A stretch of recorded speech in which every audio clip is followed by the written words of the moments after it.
यक्ष ने युधिष्ठिर से प्रश्न किया, कै पंथाः, कौन सा मार्ग श्रेष्ठ है? What is the right path? इस पर युधिष्ठिर ने कहा, तर्को अप्रतिष्ठः श्रुतयो विभिन्ना नैको मुनिर्यस्य वचनम प्रमाणम। तर्को अप्रतिष्ठः श्रुतयो विभिन्ना नैको मुनिर्यस्य वचनम प्रमाणम धर्मस्य सारम निहितम गुहायाम महाजनो येन गतः स पंथा। यानी कि तर्क के आधार पर पूर्व में ही सुस्थापित कोई भी श्रेष्ठतम मार्ग नहीं है। तर्को अप्रतिष्ठ है, श्रुतियो विभिन्ना। श्रुति यानी वेद अथवा शास्त्र भी अलग अलग प्रकार के संकेत करते हैं, इंगित करते हैं। वे अच्छा मार्ग बताते हैं, श्रेयस्कर मार्ग बताते हैं, लेकिन वे अलग अलग संकेत करते हैं जो व्यावहारिक स्तर पर व्यक्तिगत जरूरतों के अनुसार अलग अलग व्यक्ति के लिए अलग अलग प्रकार का अर्थ दे सकते हैं।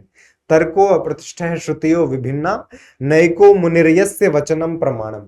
किसी भी मुनि का, किसी भी रेवर्ड स्कॉलर का वचन बहुत अच्छा है, बहुत प्रासंगिक है और जीवन के लिए उपयोगी है, लेकिन व्यक्तिगत जरूरतों के आधार पर और व्यावहारिक अनुप्रयोग के आधार पर अलग अलग ऋषियों की बातें हमारे काम भी आ सकती हैं अथवा हमारे सब्जेक्ट मैटर से अलग विषय भी हो सकती हैं।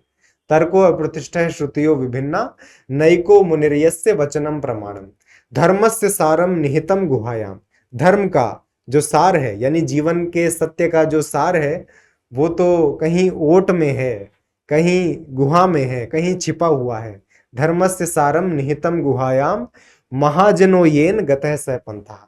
तो धर्म का सार तो कहीं ओट में छिपा हुआ है, महाजनो येन गतः स पंथा।